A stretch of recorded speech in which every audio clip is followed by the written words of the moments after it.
Hello, everyone. Welcome to our podcast. Hello. So, we are talking about new resources, Mm-hmm. um, and the DOA, the DAO, and Dow. yeah, DAO, DAO. Hmm. Well, you're decentralized autonomous organizations.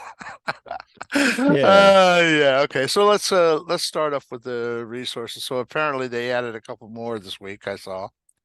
Yeah, they did we've got zinc and I don't know how you pronounce this one. Bauxite Bauxite. or Yes, yeah. bauxite. It's for creating aluminum, Yes. aluminium for you English and Australian folks.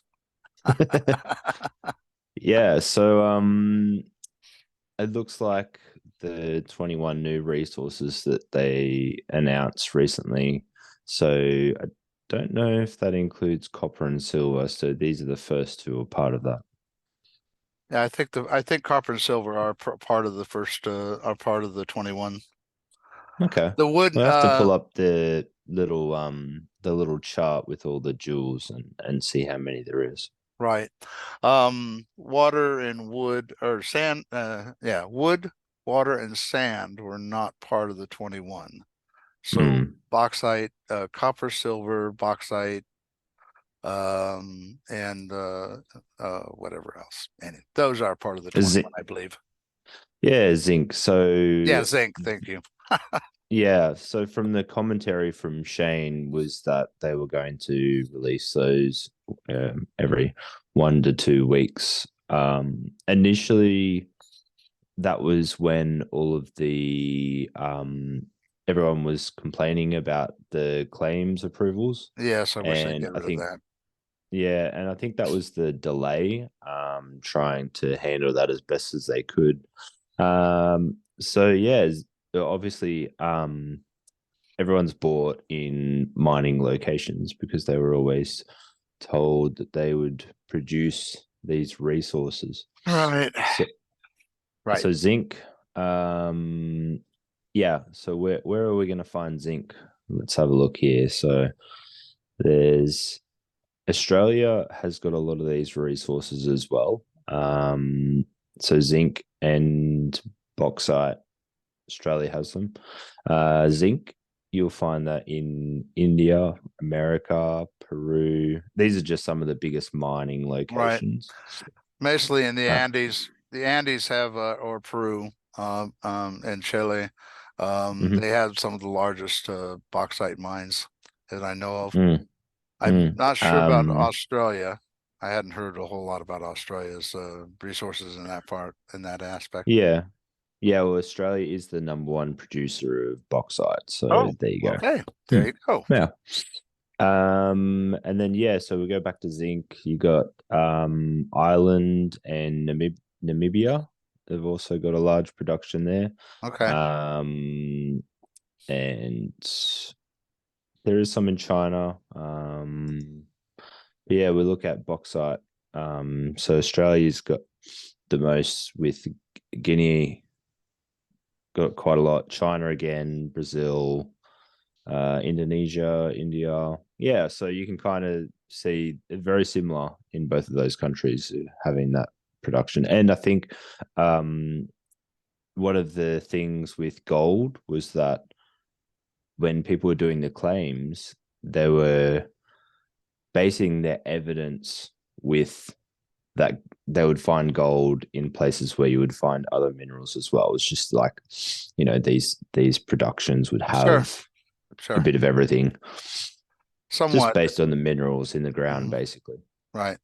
Most gold mines you generally find silver along with them, Yeah. pretty close to, and sometimes iron. I don't know Mm. about any other minerals that you generally find in gold mines, but you're right. Bauxite, zinc, and there's something else that's really close to them. I can't think of it at the moment. Copper, maybe. Copper might be another one. Copper, yeah, possibly. That's more found towards the gold bearing regions as well. Not so much in zinc. Um, Mm. you find Oh, never mind. Okay. Let's continue on. Yeah, My so bones all scattered. So yeah.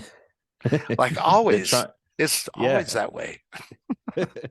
trying to do the numbers with the KOM games, probably. Right. Hey, I Yeah. got Oh, three. Oh, I thought you got two. Yeah. man. Yeah. So anyway, I haven't really. I mean, at the point of when I joined, so this is the timeline of Earth Two. Is that there was, the first 6 months, a lot of this chatter around resources, and people really went hard to try to get those resource locations. That was kind of the gameplay back then to make it a bit interesting. So people are obviously going to have properties that are already they've already indicated they've bought them for these particular resources. So they bought Right. a zinc mine or whatever. You'll see it tier one lands in those areas. They're quite Right. common. So claims at the moment, you've got 4 pages of zinc claims, which isn't too bad. I mean, I wouldn't expect that to be super common. Yeah. And then bauxite, you've got 2 pages worth. So there might be a little bit of confusion there. People might go bauxite. What the heck is that? If you Yeah. say aluminum or aluminium, whichever country you're from, Right. um, that's going to be. If they said that, then you would kind of go, oh yeah, I know where that is. Whereas bauxite, even before, like I had to look it up as well and go, oh, that's aluminium. All right, duh. They, Um, I didn't notice that they're doing the claims again. Yeah, so looks I, like silver and copper is still live, so you're still able to submit claims for those. And yeah. then if you have a property you think has zinc or bauxite, but the hardest thing is so talking to Nizza, yeah, you got to mention again Nizza, um, is that with the some countries don't necessarily have a great deal of information. So he was looking at Guinea-Bissau, and there was only a sliver of information about the mineral data. So like the MineDat and these websites that people have been using to validate their claims. Yeah, there's not a great deal of information, and yet when you look at maps of where the mines are, it's crazy. There are just masses of areas where these mining companies are doing mining operations. But yeah, I really struggled to find the information there. So it'd be interesting to Most of the see time, how people go. right. Most of the time, the US's database is pretty good. They normally keep a fairly good track on what mining is going on around the world. Mm, But I'm that's that's just because we're nosy. yeah. You So, almost have to be a geologist to really figure this stuff out sometimes because they yes, might use different terminology of mineral data and correct. different sorts of things. So some people are pretty clever and they're all over it. Hmm. And this is that type of player with the ecosim that they're really getting involved. Right. So how rare is it? Hard to really say based on when you look at the number of claims that have come through for these versus the number of claims that we had with iron, gold, limestone, coal. Yeah, you can see a massive difference based on the reward system. So it might actually be not as common, but we'll see. They haven't specifically said that, you know, they're going to allocate these resources procedurally generated, which is one thing that I would have been a sincerely great hope. idea. I hope they do. Yeah. They haven't put them on the claims. They haven't put them on the claims board yet, right? Mm. Yeah, that's right. I hope they don't. They Mm. need to clear. Personally, myself, they need to Mm. clear out the copper and silver, Hmm. clear and then use that claims board for something else, and just do procedural on the rest of the allocations. And if they want to allow people to explore, okay, and Mm. say, okay, well, I think there might be here, and we want to explore, and they figure out a way of setting up a random generator that would say yes, no, give them a percentage and stuff like this. And of course, in the exploration, they could take and put in the documentation, and say, hey, look at, this is, this is like their soil samples. Okay. Okay. Mm, Documentation of the area is like what a geologist would submit to the licensing, whatever, saying, mm, I've got this, I want a claim for their claims board. A mm. geologist would put in this information, soil samples and stuff like this, to a claims board and say, I want to file a claim for bauxite or zinc or uranium or whatever else. Yeah. But for Earth 2, our soil samples would be the documentation that we could find online for doing the exploration. That's that's my opinion only, of course, and a lot of people will probably disagree with that, and that's fine, all right. Yeah. Yeah. Yeah. I think there's some I just think the interesting. claims thing is a mess, my opinion. Yeah.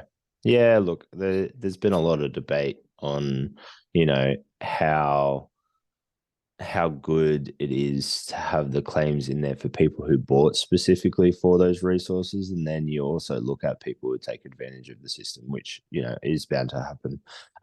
There's definitely some certain mechanics that Earth 2 could really get deep involved with and set up for E2V1, for example.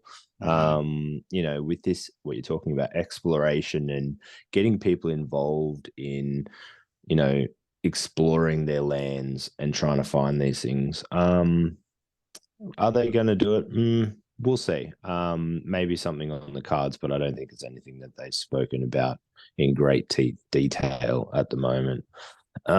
So just on that too, they've pushed out quite a number of small updates. So we saw the dual UI, which I went to go and do some crafting and slotting the other day, and it's significantly easier. I think the hardest part is getting used to the dual colors. Right. Yes.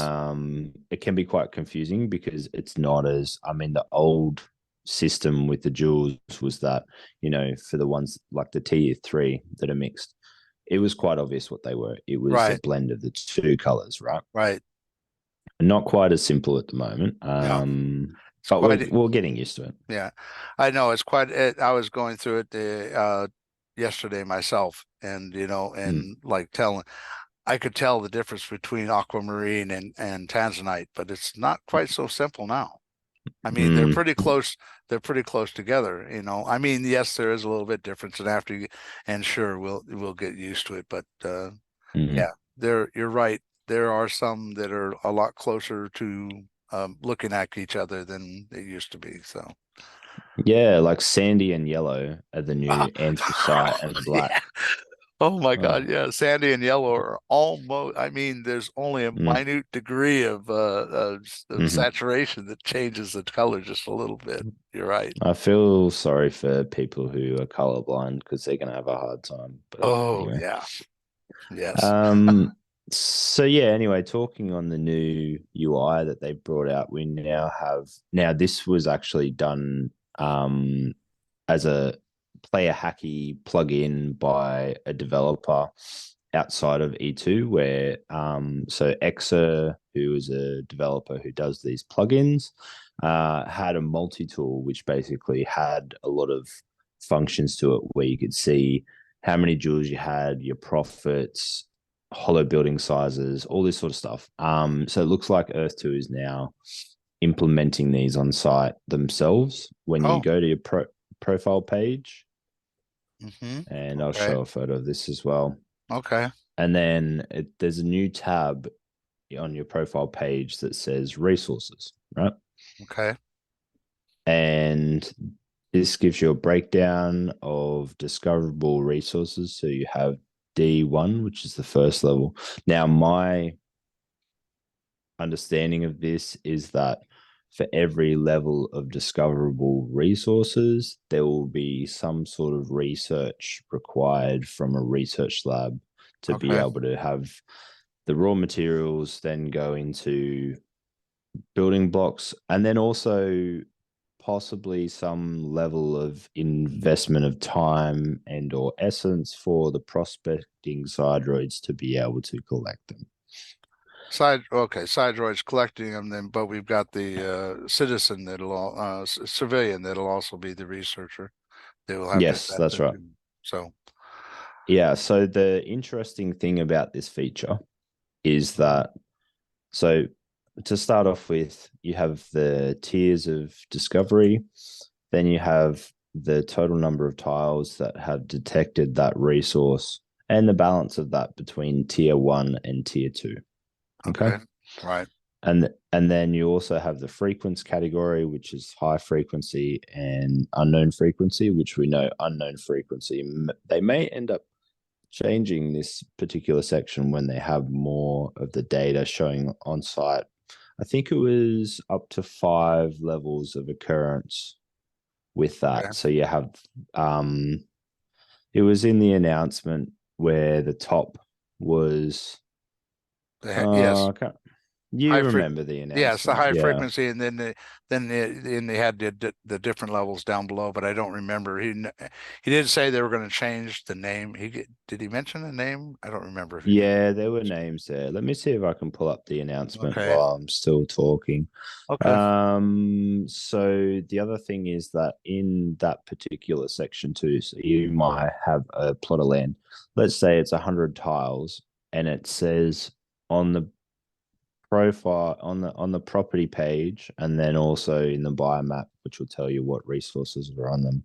right. Um, it will actually tell you how many of those tiles specifically are high frequency. Does that make sense? Yes, So if you have a because property that has 100 tiles on it, there may only be 50 of those tiles that are high frequency. So this correct. new page on your profile will actually indicate to you how many tiles in total, not how many tiles of properties. So your 100 tile may only have 50. It's High high frequency, frequency. where Mm. and then the remainder will take and grade out in accordance to the Mm-hmm. scale that they set up, correct? Yes, that's right. So the 5 frequency categories. So copious Oh, right. is the new terminology for high For high frequency. frequency, right. Yep. And then you have rich, moderate, sparse, and deficient. Okay. So for people who, I mean, hopefully this is not what happens in Malta, for example, because we know Malta is all limestone anyway. Right. But for people who put through claims that were significantly vague, I suppose, Right. in respect to the actual mineral data, Correct. they're probably going to have a deficient level of a particular resource. So even though it says UF, it could be any 4 of those categories. Sure. So it'd be interesting to see the occurrence units that we get from that, because people are obviously buying tiles with intentions of collecting certain areas with certain resources, but it might actually look like the high frequency properties are going to be the number one for this occurrence, and hopefully the backdating from 2021 will at least give us a significant amount. Right. I hope so too. But Because you've got to start somewhere, right? sure. You know. And I know that because they are starting out a pristine world with nothing on it, so the bulk of it's so wood and sand actually should be pretty. There shouldn't be too many properties that aren't don't have wood and sand on. Yeah, that's right. And it'll be interesting to see what happens on the water. Mm. Yes, I understand what you're saying. And Yeah, so I just having a brief look. I'll put a screenshot on the video here. okay, So what we're looking at is our own accounts, and it'd be interesting to see if everyone can comment when they watch this what they have in respect to high frequency and unknown frequency. So I'm looking at the KOM account for example. Okay. So oil got a decent amount of 3,781 high frequency, about 5,000 in total. But you look at things like coal, iron, and limestone, they were the big ones that people put through a lot of claims. So Right. there's probably going to be a lot of deficient tiles in that mix there. But there's certainly a lot of high frequency in both of those. No high frequency in coal, but 13,000 in unknown frequency. So Okay. that may be an interesting one because I think a lot of people speculated that coal wasn't going to be as common as what you might think. But iron and limestone, I would probably think limestone was the most common out of the lot. Iron and limestone both should be your most common Yeah. materials. They're the bulk Mhm. of the Earth's crust is made up of those two. So That's right. Um, and and I'm silicone. I don't know if they're gonna have silicon if they're gonna have mm, silicon in there or not, but that also, you know, yeah. sand. And then I've got a small amount of copper and silver. Okay. But I think that's probably where we're talking about these procedurally generated. They might end up for balancing purposes. I believe that's what was said, that they would procedurally generate some, and there may be some exploring mechanics there. We don't know. And now gold, which is discovery tier level 2. So that's not one of the first ones. So I'm suspecting a bit of a trend here where as you go down the discovery levels, they're going to be a little bit less common. I'm kind of surprised that if the discovery levels are based upon the rarity, Mm. you know, uh, yeah, never mind. I think gold may have originally been suspected to be in like a Three. higher tier, but probably because people have just claimed so much, then they've decided to kind of open it up a bit more. Okay. But silver is in the third discovery level, so we're expecting silver to not be as common as well. But even with gold, there's a lot of high frequency there, and I think people did submit quite a number of claims which were um, quite significant in the sense that, like, I mean, in Australia, we had the gold rush. I don't know what happened in America if they had a similar thing. Yeah. Um, but yeah, people from across the world came over to Australia for the gold rush and Eureka, you got gold. So, it might be common, but it might just not be common nowadays after such a sought out resource. Yes, we had the gold rush also, but it people were heading to California, and Mm, there was quite a few gold mines in California, but the bulk of it actually was in Arizona and Nevada. mm, So people went rushing out to California for the gold rush and went right over the gold and missed it.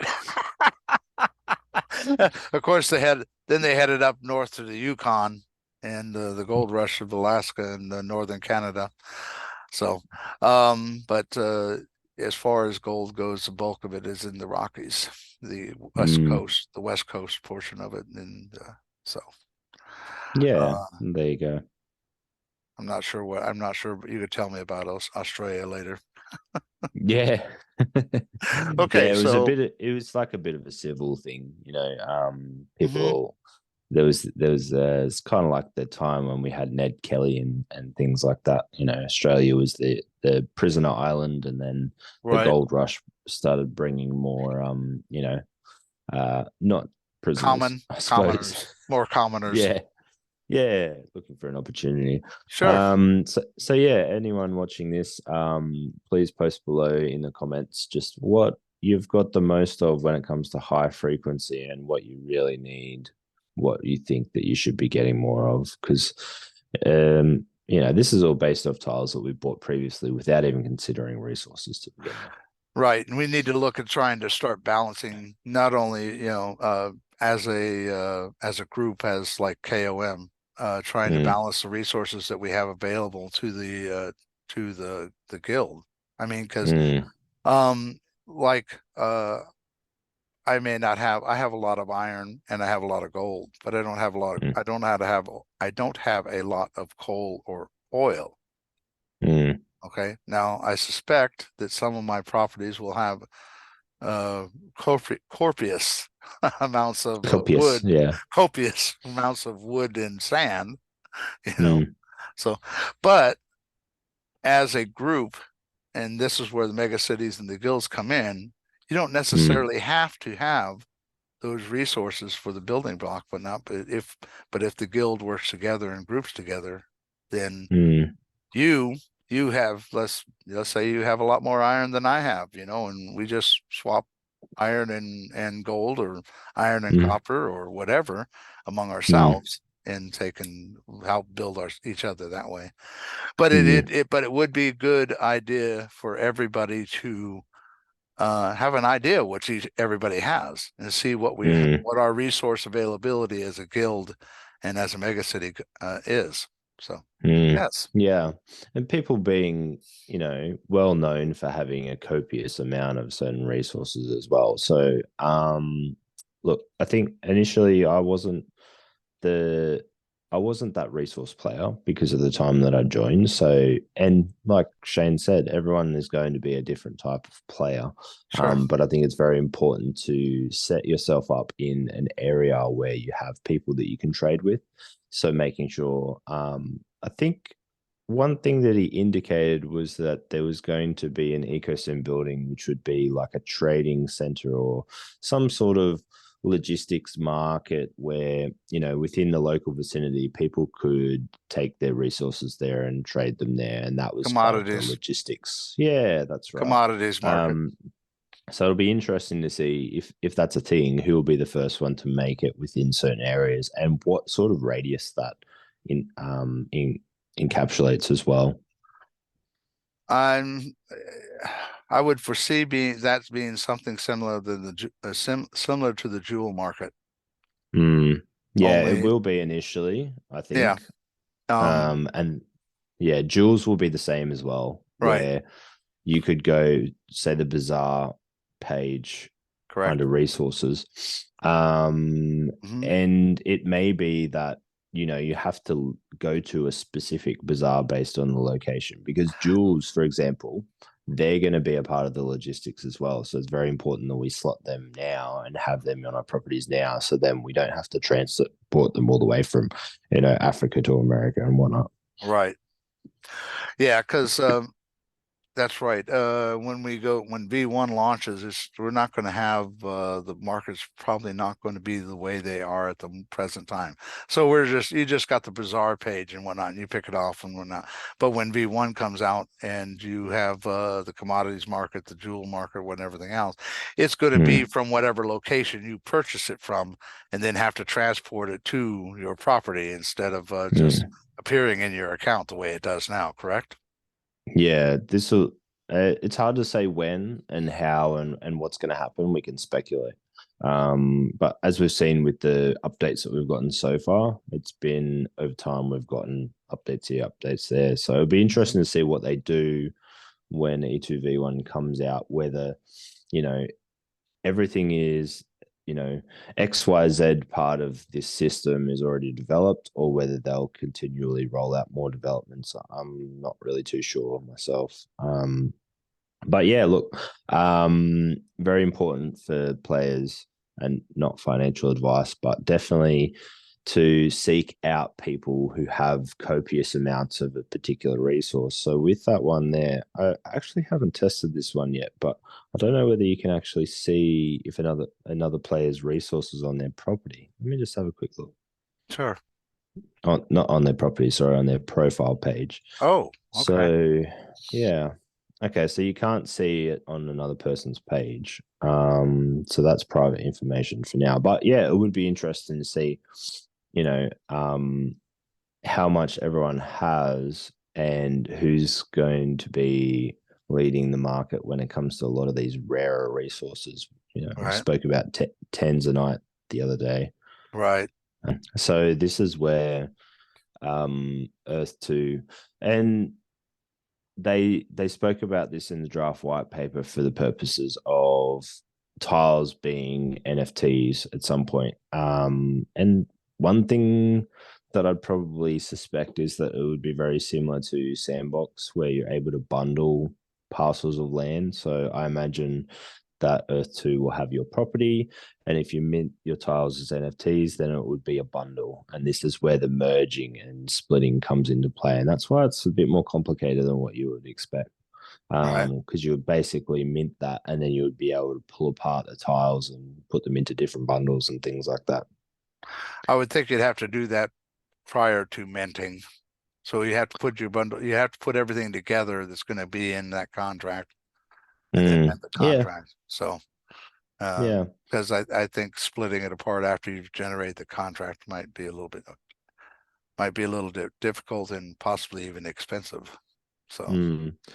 So yeah, moving along with the term of decentralized autonomous organization, the power lies within the landowners and the token owners. So when we talk about things that are going to be tokens, you have the tiles, which is a balance of tier one and tier two. So right, tier one will have a greater voting power because it is it's kind of an incentive for people to own tier one land and upgrade. correct, And right, then tier two and then essence. So my speculation is that the pricing of each of these will directly correlate with each other. So when people say things like, "Oh, essence will be $100," I think, yeah, maybe if tiles are worth $100 each, then yeah, possibly. right, So you have this balance of tier one will have the most voting power, then tier two, then essence. So all of these things contributing to your overall voting power. It'd be interesting. I think it's going to take a lot of work for them to develop these systems, but I think it will revolve around things like so our current claim system. I think Shane gave us a little teaser on this one. So the resource claims, for example, we okay, all know how that works. right, So there could be proposals put forward, and you and I have seen this. We've set this up in a centralized fashion, I suppose, sure, in KOM, right, and people could put forward proposals of some nature. What degrees of change and things like that that we can propose, I don't know. And then people stake their land as tokens or their essence as tokens in order to back these proposals. correct. Does that make sense? Yes, Mm. just yes. Um, yes, it does make sense. Okay, so it's like well, you take in any kind of organization, whatnot, you take and put together a proposal, you get somebody to Hmm. second it. Well, the seconding is the staking of land or essence or whatever to back Mm. it up, and then of course, and then it goes before the community to vote on, and Hmm. yes, Yeah. So the different voting areas that we can look at, which is in the draft white paper. So remembering again, it is only a draft, so subject to change. right, Voting areas could be global, so this could be Earth 2 as a whole. sure, And then you can break that down into specific countries. And again, I'm still not 100% sure what we would be voting on or what the proposals are. Specifically, there's things like, tax. You could vote on how much tax people have to pay on certain things, I suppose. yeah. I'm not sure if they set up Earth 2 the way Shane's talking about setting it up, whatnot, that there's not Mm, going to be a whole lot for the community to vote on as far as the has how the community builds, mm, how the platform runs, how the company of Earth 2 runs, which we as landowners and stuff like this will be part of. Okay, with mm, the loaning of essence and tiles and stuff like this, you're right. mm, How much? So what will be the fees or taxes, as you're saying, mm, when if we're um, building, as we're building. Okay, so people, you're right. The mm, only the only thing I can think of is, like you said, taxes. there may be Mm, some procedural things that they may change and that we don't quite understand or know about right now, as far as procuring land and procuring buildings and how things operate as far as the building blocks go and stuff like this. It it may be, some questions in that later on mm, that that may affect the entire community, which would then be something up for a vote, would be mm. for the whole community to vote. And I'm saying the whole community as Earth 2 and a whole. Okay. Yeah. Mm. So, Yeah, look, it's interesting to think about. Like, in theory, rather it sounds cool, mhm, for someone to have, the bulk of tiles in a particular country and then go, well, okay, I've got the most voting power here.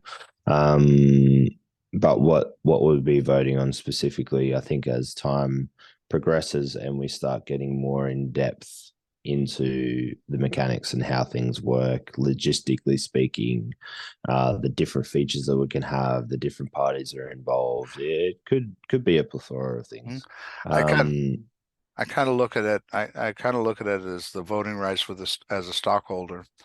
mm, And as you're talking about the tiers, tier one, tier two tiles and essence mm, voting power and whatnot, and stock, and you got Class A, Class B, and Class C stocks, and each one of them have a different voting power and mm. how the company proceeds and stuff like this. And that's so as far as that goes, that's what I look at it at. Yeah, I think a you lot of almost it's the less is almost like mhm, Earth One. Yeah. right. I the only thing I could see us voting on or needing to vote on as far as the DAO goes is something that would affect the entire organization. Mm, Okay. So mm, something like what you said, the taxes. Okay. mm, Procedural handling of how land is purchased in the future or in something like this. mm, They may change up the way. See, right now they have full control. Okay, mm, Shane and the developers have full control on distribution of ether and joules, and it's all based upon the program and stuff like this. And but when and it has value and it has value to us within the game itself, mm, but in essence right now it's only within the ecosystem. It mm. doesn't affect the broader economy outside of it. Yeah, that's Okay. right. Yeah. Okay. Mm, It is possible that we could get to a point to where it does affect the broader economy outside. Okay. And mm, therefore and therefore affect each everybody's share of the Earth 2. mm, Okay, mm. so yeah, I'm never mind. And Yeah. business concepts, and and I'm getting a little too far for this in depth for this video. So Yeah, look, yeah, the possibilities are endless. So we'll correct, see what that looks like. I think, it might be something like where, something to consider. It could be like Ethereum going from proof of work to proof of stake, for example. Everyone who holds Ethereum could vote on that. One Ethereum would, potentially give you one vote, so on and so forth. So, correct, the I think the question of that is really what would we be voting on is the hardest part of that, because there's a lot correct, of things that still aren't developed. So yeah, you can kind of break that down as well. It's even saying that there will be states and territories. So we've already seen that in United Arab Emirates, where we have all of these different states, and that's all a part of the same country, but they have different pricing as well. I think in some respects to so you can actually buy land on the border, and there's all of these different prices for the exact same country, which is just, yeah, I don't think that was done on purpose. But they may choose to divide up certain countries by state and territory, and then have different mechanics with the pricing and things like that happen in there. At some point, it may be that, you know, take America, for example, you've got all of your states in America, and it could get to a point where, okay, so now it's $60, but then Right. if someone buys in California, then that price may go up, but the rest of it won't. I would like to see that. Yeah, it would be Because interesting. you're right. Okay, so for example, right now, I mean, generally overall, it's like I don't know what the price is right at the moment, but let's just say Mm, $60 a tile. mm. Anywhere in it's not that much. I think it's more like $12 a tile or something like this for tier two. Oh, in tier two, yeah. Okay. And so it doesn't matter anywhere in the US, it's that price. But in Hmm. reality, if you want to take a look at the true value of the property, 'cause property in Nebraska Hmm. is not necessarily as usable as property in California. Hmm. Yeah. Well, I would, Yeah, I would personally myself, I would say property in Nebraska is actually more valuable than property in California. Unfortunately, exactly. unfortunately, are we're backwards right now, and in my opinion, Yeah. in my Yeah, opinion, look, that I think that's kind of the thing though with the market price. We often see that not a great deal of properties are above market value, but there are some that you would consider you would pay market value for. right, Landmark locations, or even I know users from South Korea have paid a lot of money for properties that are, central to their capital and things like that. So, um, yeah, I think it'll be interesting to see what happens there and the pricing that gets involved with that. But then you also have mega cities and guilds as well. So Shane said that there was something in the pipeline for mega cities and guilds. There was meant to be it was a megacity index, so an official index that would be on the site. So we don't actually have that at the moment. It's right. kind of been put on the back burner. But when we start to see things like megacity and guild developments come in, we're going to see a heavier focus on these things. But for now, it is more centered around the ecosystem resources and everything that entails it. Basically, we've seen hollow buildings, resource claiming, new resource come out. It's all focused purely around that It's at the it's moment. it's focused around the building blocks. Yeah. Everything right now is gearing up for development. Okay. Hmm. Yes, we've staked out our areas for megacities. Mm, But in reality, when V1 launches, there's not going to be anything there. We have to build it. mm. Yeah, that's right. So it Okay. is focusing on the building actual buildings, Correct. because without the actual buildings, you're walking into just nothing. So I can understand that why they haven't placed as heavy importance on some of the other factors like drone the game, for example. Putting resources into developing that game to its completion doesn't make sense to me right now because of all of these other things. And we talk about it all the time. They're setting up the foundations. So the back end for a lot of these different functions and how they work, then duplicated into other functions in Earth 2 as well. So Hollow Market, I almost feel like that was, you know, intentionally done so then they can set up trading for other assets within Earth 2. And a lot of people were screaming for it as well. A lot of passionate people who were building hollow building designs, spending hours upon hours building them and wanted to see some sort of return. Sure. Um, so yeah, that will I be very interesting to see that duplicated into other facets as well. I think the hollow buildings will be available, will be able to be built. And and the designs that the people have put so much time and effort into making and stuff like this will be able to be built and stuff like this. Mm, mm, I just don't I just don't expect to see it when mm, V1 launches right away. Okay, No, because absolutely. Yeah. I think, right now they're setting up the foundations for the building blocks, and they're Hmm. going to setting up the foundation for the people to Hmm. put the building blocks together. And then Mm. once V1 launches, then that's when we really go to work. I mean, Yeah, that's right. right now it's all foundational. Mm. They're just getting everything put together. And you're right. The hollow building bazaar, and for Jules Bazaar, we're just setting up the foundations for being able to set up the commodities market for resources and stuff later on down the road. And so, Yeah. It um, needs to be set up in a way that everything is functioning smoothly and it correct. looks professional. It looks like something that, can be mass adopted, easy to use. The biggest thing is that where to start and tutorials and things like that.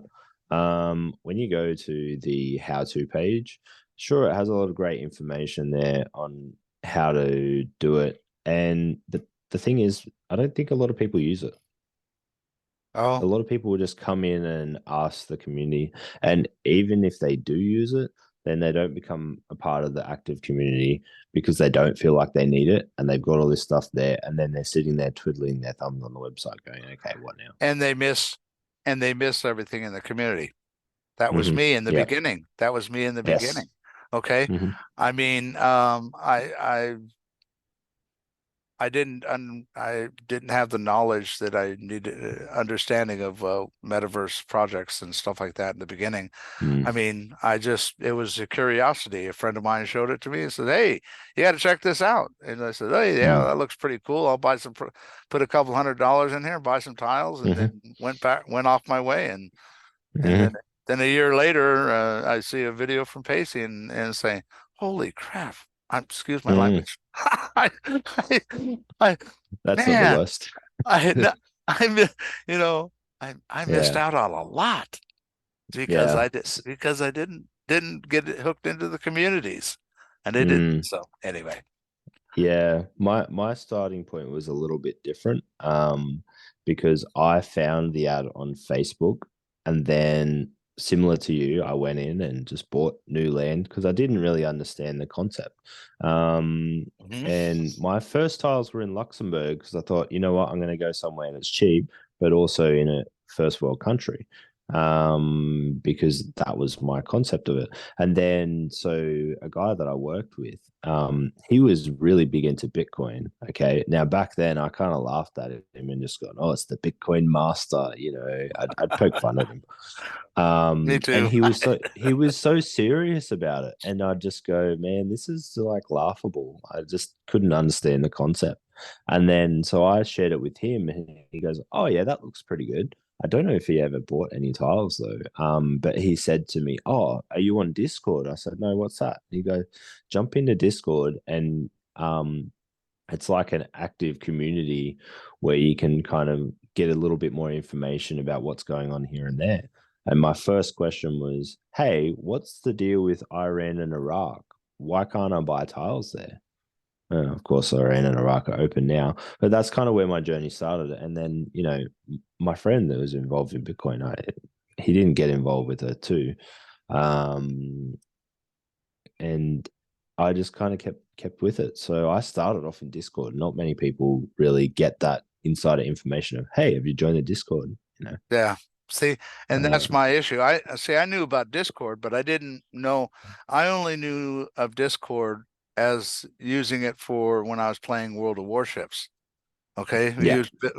we had we get in the and World of Tanks because we Mm. get into Discord so we could communicate to each other as we're taking and battling other teams, you know. Mm. And Yeah. so I didn't think of Discord as a way of gaining information. I didn't understand Discord back at what it hit, and so yeah, Yeah, my concept of Discord is Call of Duty. Jump on the mic with the boys, shooting it yep, up. yep, But yeah, no, it's a different ball game, isn't it? absolutely. It is Yeah. definitely a different ball game. Yeah, so there was a few issues in the last 24 hours where we weren't able to claim ether. That's been fixed, so that's fine. Right. Yeah, I think Resources that's weren't about it. showing up.